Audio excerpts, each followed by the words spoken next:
Et bonjour et bon retour sur la chaîne des jouets des hommes. Aujourd'hui, nous allons attaquer une nouvelle série de vidéos qui vont être essentiellement consacrées aux figurines sorties pour les séries Disney+.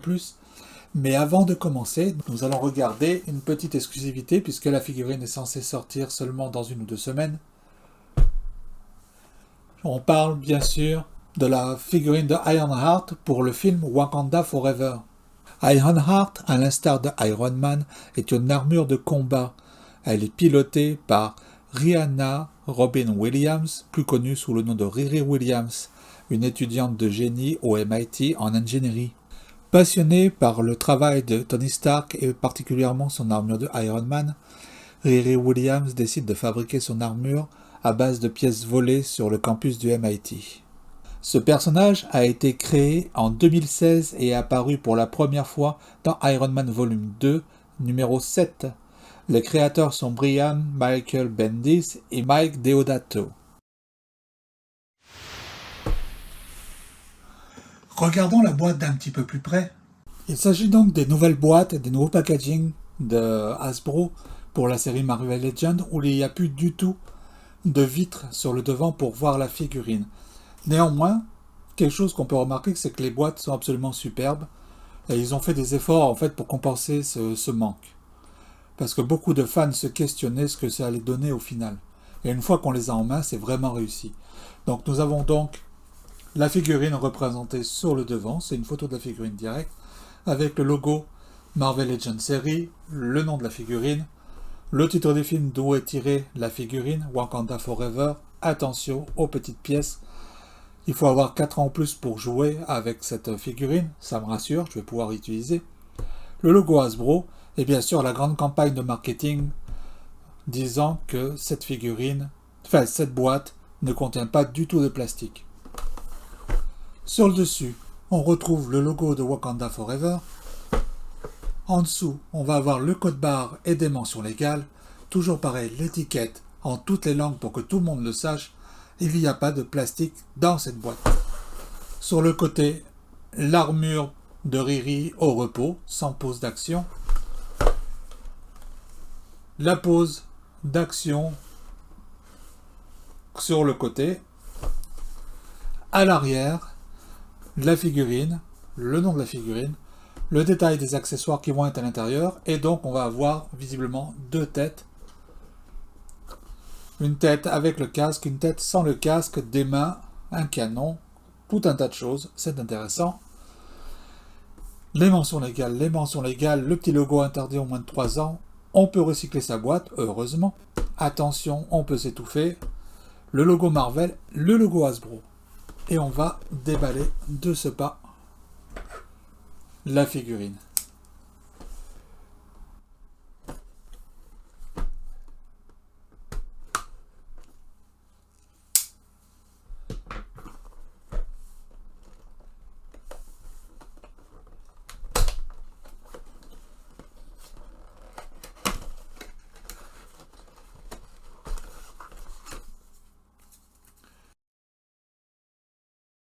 Si vous trouvez qu'il n'y a pas encore assez de mentions légales, rassurez-vous, il y a une petite feuille juste pour ça.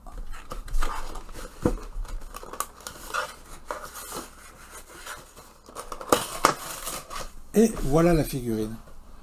Et effectivement, aucun plastique, tout est stocké dans des petites feuilles de papier.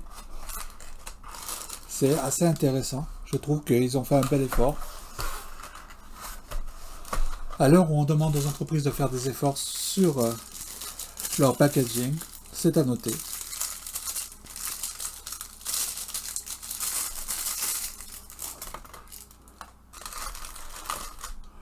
Nous avons donc des effets de blaster, de répulseur ou de réacteur à choisir. C'est très standard chez Marvel, donc on ne va pas non plus s'apesantir là-dessus.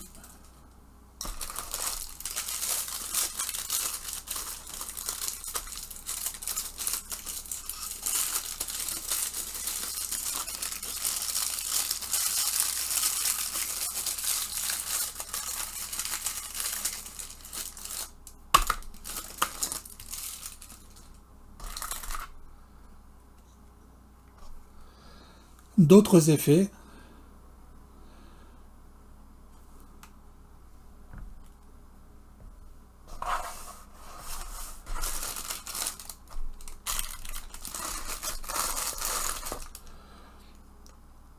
deux mains, le casque de Ironheart. Les mains sont faites pour pouvoir mettre les effets dedans.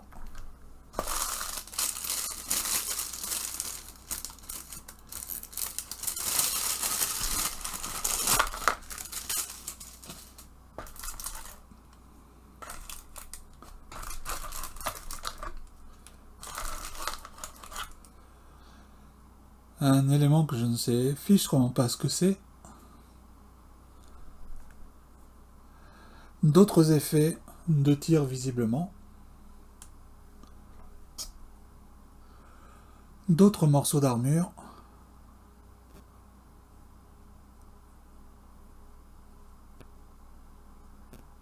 Visiblement, ce sont des répulseurs pour pouvoir voler. Donc certainement, ce sont les flammes qui vont en dessous des répulseurs.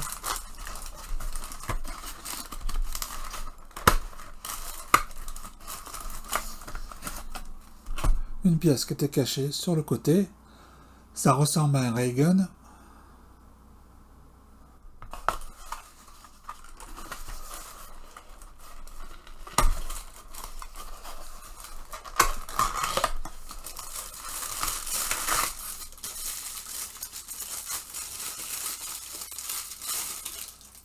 Et la pièce de résistance, la figurine en elle-même.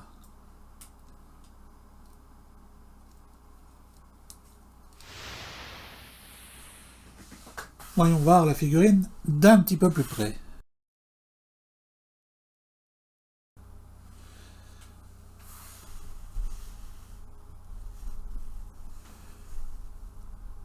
Une des premières choses qu'on peut remarquer, en fait, c'est que déjà la figurine a quand même une bonne ressemblance avec l'actrice qui va incarner Riri Williams dans le MCU, à savoir Dominic Thorne. Ils ont réussi vraiment à capter son visage, c'est bien, c'est réussi.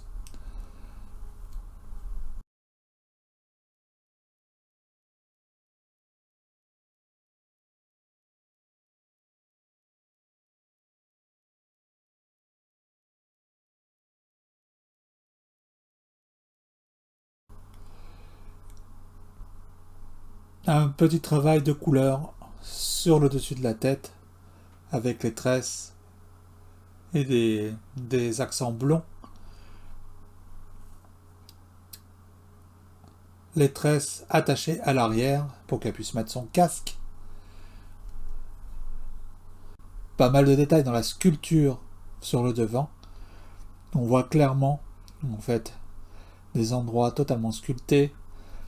Pas mal d'accents de peinture, du bleu, de l'or, un peu de noir piano, de l'argenté sur les côtés pour les parties mécaniques, les rouages. Les épaulettes. Pas mal là. C'est ici qu'on va venir fixer les réacteurs. Un autre accent argenté à l'arrière. Le design des bottes est assez particulier, donc ce ne sont pas des pieds. Ça va certainement permettre aussi que la figurine soit vraiment stable sur la table.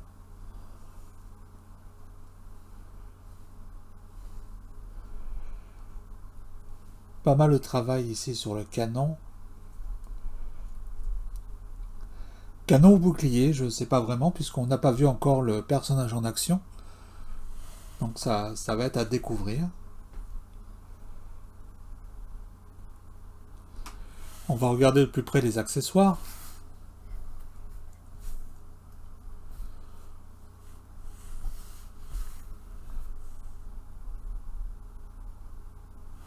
Nous avons ici le casque, qui n'est pas sans rappeler quand même le casque de Iron Rescue, bien que les motifs et les couleurs soient très différentes, mais le profil en fait, très allongé à l'arrière, fait penser indubitablement à Iron Rescue. Les yeux sont très différents, puisque c'est pas un Iron Man. Faut pas oublier que c'est quelqu'un qui a fabriqué sa propre armure, donc on va pas avoir les yeux agencés de la même manière. Les accents dorés sont toujours là. La continuation du noir, avec des éléments de sculpture sur le dessus. Ça fait un peu en fait, ça fait un peu penser à des, si on coupe comme ça, un casque de vélo qui part à l'arrière.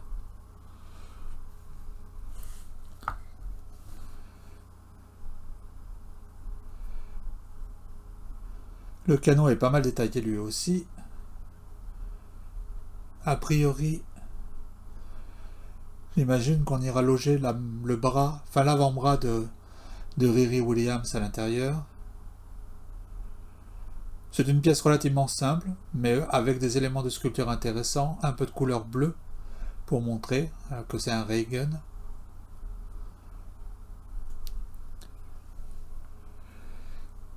Les réacteurs qui vont se fixer sur le dos sont vraiment pas mal détaillés aussi.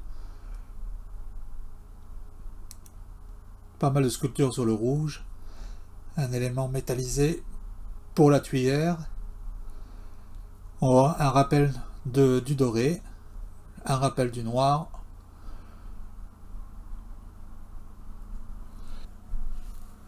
Et donc forcément, si on va la mettre en position de vol, on va avoir les petites flammes à faire sortir du réacteur qui vont se mettre sans aucun problème à l'intérieur.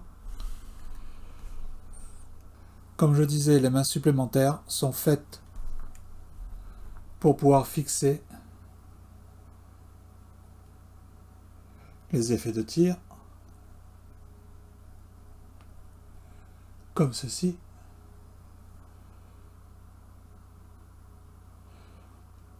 C'est les effets standards qu'on retrouve dans les Iron Man depuis bien longtemps. Donc rien de plus choquant jusqu'à maintenant. On doit pouvoir leur rajouter cette petite décoration pour donner un effet un peu plus fou. C'est une décoration qu'on avait déjà retrouvée sur la figurine qui était sortie il y a quelque temps de Ironheart dans la collection Marvel Comics.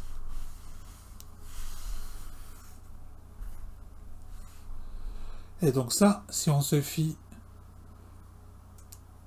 à la représentation qui est ici, c'est une connexion pour le ray gun. On a le trou en dessous.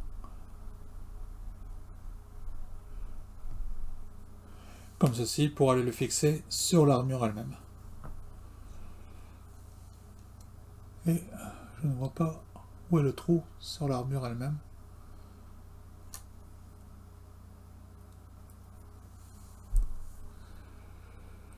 À moins que ce soit sur un des réacteurs. Non plus. En attendant, on va regarder les articulations. Donc, on va pouvoir lever la tête. On va pouvoir baisser la tête. On peut tourner sans aucun problème. On peut pencher de côté lorsqu'on va avoir l'air de se questionner sur la signification de la vie. Le bras ne peut pas faire un tour complet puisqu'il est bloqué par l'épaulette ici. Même chose, il va être bloqué ici. Et si on ne fait pas attention, ça va, comme là, ça m'est arrivé, ça va abîmer un petit peu la peinture. Du coup, on a le même problème. Pour relever le bras, on ne peut pas aller plus haut parce que l'épaulette est fixée vraiment sur l'épaule. Elle est collée. On a une rotation au biceps.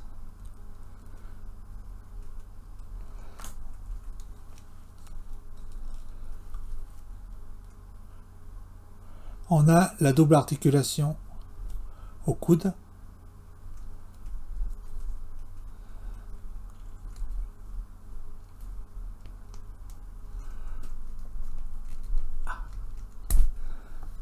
On va enlever cet élément-là.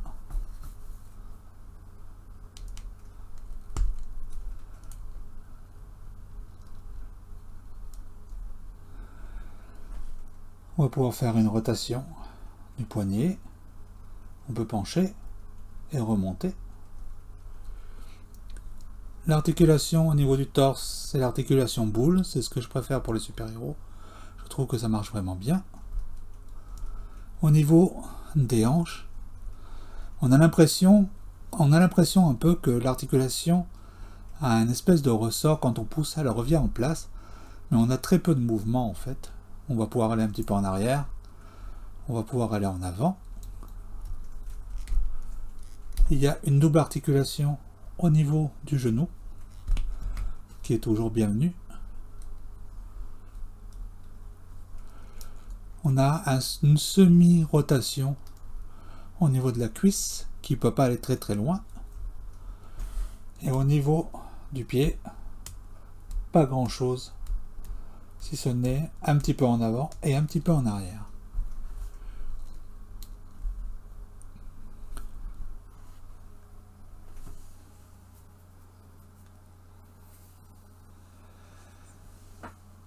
Pour changer la tête, pas trop de problème. On enlève, on prend le casque, on le remet. Ça marche sans souci. Pour équiper les réacteurs, il faut juste trouver le bon côté.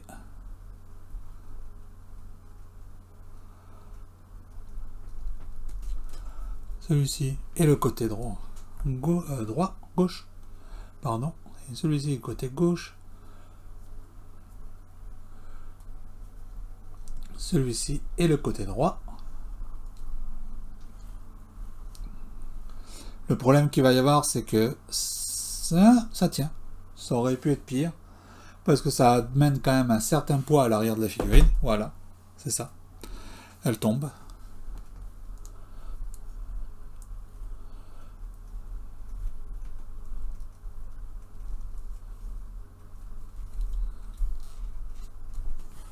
Le changement de main se fait sans problème. Et dans ce cas-là, on va pouvoir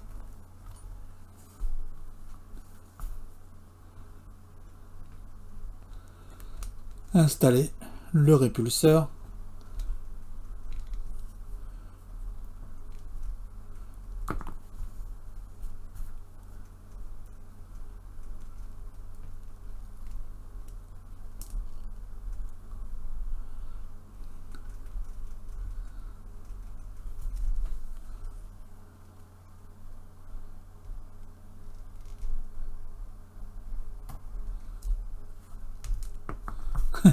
Ça tient pas des masses.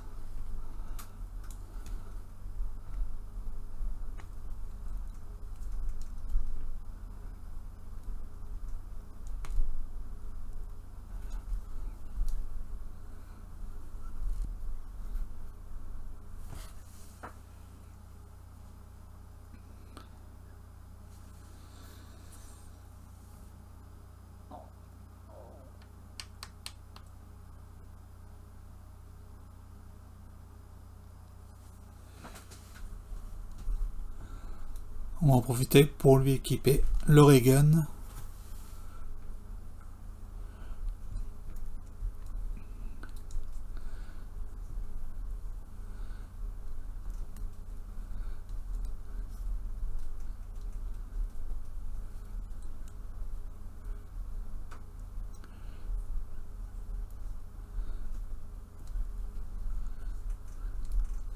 Voilà le fameux trou. Il est à l'arrière des réacteurs. Donc ça permet de le monter à droite ou à gauche à notre beau vouloir. Le problème qu'on va avoir,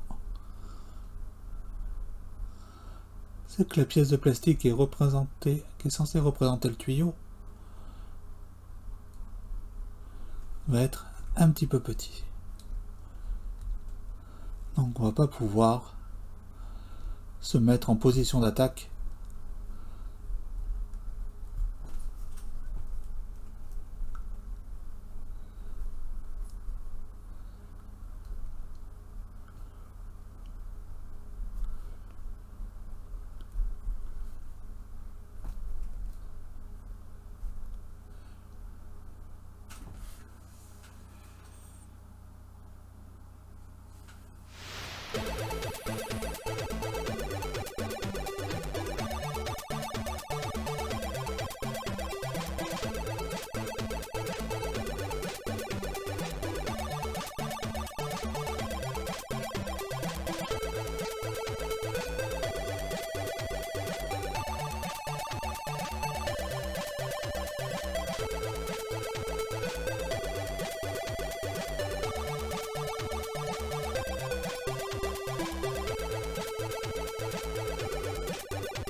Et la voici en compagnie de la figurine sortie il y a quelques temps, la version comics qui avait été réalisée dans la collection Marvel.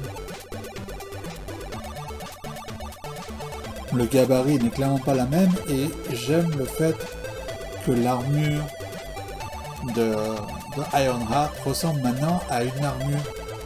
Elle n'est pas trop près du corps, c'est quelque chose d'encombrant, de légèrement un peu mal dégrossi. J'imagine aussi que ce sera certainement pas la première version de l'armure qu'on verra de ce personnage.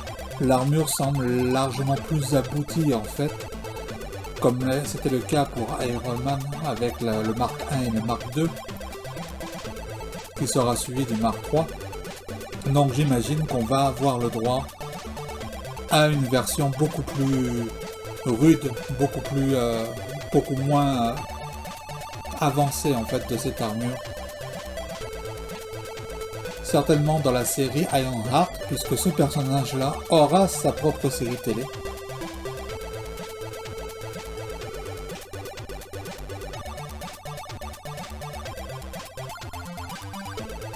Un Iron Man à côté pour ajouter un petit peu. On voit clairement la différence.